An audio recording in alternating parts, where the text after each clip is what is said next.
ازيكم عاملين ايه؟ يا رب تكونوا بخير في الايام الصعبه اللي احنا بنعيشها دلوقتي دي، والسنه اللي احنا عايشين فيها سنه جميله جدا ما شاء الله. يا رب تقف عند الحد ده يا رب وتعدي على خير. مع متابعه السوشيال ميديا والميديا وتسارع الاحداث بقى خلاص ما عادش في حاجه غير ان احنا بنتكلم عن الموضوع ده. خلاص خلى الواحد في حاله يعني خوف وفزع طول الوقت واكتئاب. مع ان المفروض ان احنا نلتزم بالتوصيات والتعليمات اللي وصل بيها المنظمات الموثوق فيها، بعيدا عن الهلس بتاع الفيسبوك. ومن اهمهم ان احنا نقعد في البيت وما نحتكش باي حد خالص لفتره معينه. فالموضوع خلاني بصراحه اقول ان انا ممكن اعمل فيديو اتكلم فيه عن بعض المصادر، اهم المصادر اللي اتعلمت منها خلال الفتره اللي فاتت. المصادر دي معظمها لو هستخدمها لمده شهرين هتبقى مجانيه. انا مثلا بحب انوع في المصادر اللي بتعلم منها ما بين مثلا التوتوريالز او الفيديوهات التعليميه، اقدر اتعلم التكنيكال والحاجات السوفت ويرز وازاي اقدر استخدم برنامج معين. وفي كمان جزء تاني خاص مثلا بالوثائقيات، حاجات فيجوالي، فيلم بيعرض قصه معينه، فيلم بيديني فيجن معينه عن حاجه.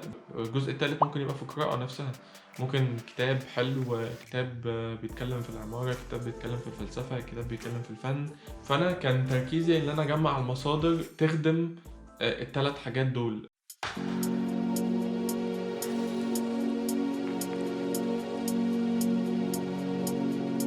أول حاجة هتكلم عنها هو سكيل شير. سكيل شير من أهم المواقع بالنسبة لي، لأن أنا أي حاجة اتعلمتها بصراحة الفترة الأخيرة بعيدا عن العمارة، في مجال الارت، جرافيكس، موشن جرافيكس، كل الكلام ده اتعلمته من خلال سكيل شير. سكيل شير هو بلاتفورم عليه كورسات كتير جدا جدا في كل المجالات دي. هي مجالات المتعلقة أكتر بالحاجات اللي هي فيجوالز زي الارت، جرافيكس، موشن جرافيكس، فيلم ميكينج، برودكشن، فوتوغرافي، كل انواع الفوتوغرافي، كل انواع الفيلم ميكينج.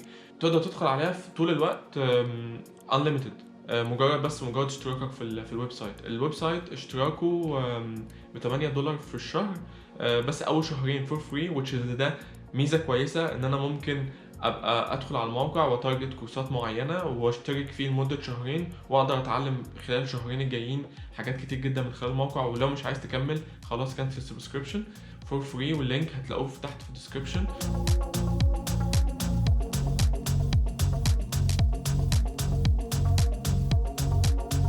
تاني سورس هو يعني كلنا عارفين اليوتيوب، يعني غني عن التعريف.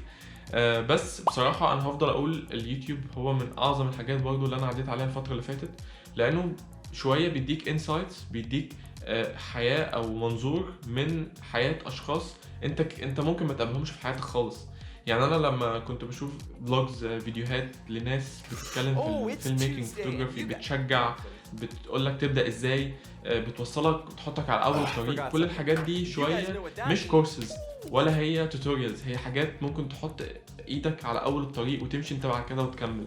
وهم كمان بيقدموا محتوى كويس جدا، بيقدموا كورسات بس مش كورسات بريسايز، هي حاجات كده يعني ايه بتقدر تفتح لك سكك. فانا اظن لسه اليوتيوب فيه كتير جدا، بعيدا عن تحدي البيتزا وبعيدا عن المحتوى اللي هو ما بيقدمش هدف قوي عشان ده مليان في اليوتيوب. فخلينا نركز مع المحتوى اللي بيقدم فاليو دلوقتي.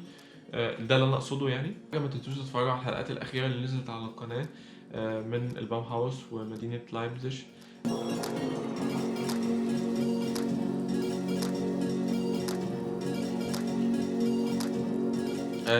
تالت سورس عندنا او تالت مصدر هو كيوريوسيتي ستريم. هو موقع بيقدم وثائقيات، بس وثائقيات شوية اندي، يعني حاجات شوية متعمقة في مواضيع كتير جدا، في التاريخ، في الاركتكتشر، في الفن، في الساينس، في التكنولوجي، في كل حاجة، يعني مجالات كتير جدا. بس شوية هو أعمق بكتير من وثائقيات ناشونال جيوغرافيك. يعني بيقدم فيه ماتيريال كويسة جدا، وكمان مش هتلاقوه في مكان تاني. يعني هو متفرد لأن هو كمان بينتج الوثائقيات دي بنفسه. أول شهر في كريستي ستريم فور فري برضو، وأول شهر $3 تقريبا. فالموضوع لطيف جدا، وممكن كمان تشتركوا خلال الشهر الجاي ده وتوفروا وما تدفعوش فلوس خالص. ولو عايزين تكنسلوا في أي وقت تكنسلوا، بحيث ان الفترة الجاية تبقى فيها حاجات مليانة، حاجات نقدر نشوفها نتعلم منها زي وثائقيات على كريسي ستريم.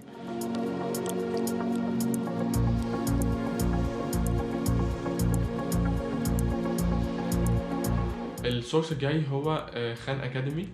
خان اكاديمي هو اوبن بلاتفورم، فيه ليكتشرز في كل المجالات برضو، وبيقدم ليكتشرز زي اللي بالظبط اكنك بتدرس في جامعه. كواليتي اللي فيه كواليتي كويسه جدا، هي مش بريزنتبل قوي بس اكنك بالظبط بتدرس في جامعه على باوربوينت برزنتيشن. ممكن تتعلموا منه حاجات كتير جدا في الهيستوري، في الساينس. فخان اكاديمي هيفضل برضو سورس لطيف جدا لما انا شخصيا بتابع دلوقتي الكورسات الخاصه بالهيستوري والارت هيستوري.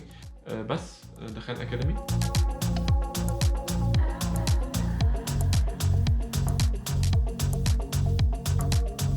المصدر الجاي هو انترنت اركايف، وهو موقع عليه كتب فور فري في كل المجالات، وبالاخص في مجال العماره عليه سورسز مهمه جدا جدا، كتب كبيره وكتب مهمه. الموضوع ده هيفيد جدا طلبه العماره والناس المهتمه بالعماره. لو عايزين برضو تنزلوا حاجات من عليه، انا شخصيا دلوقتي بقرا كتاب من عليه. كل اللينكس عموما هتبقى تحت في الديسكربشن، عدوا عليها واحد واحد وشوفوا ايه اللي انتم مهتمين بيه الفتره الجايه وتابعوه.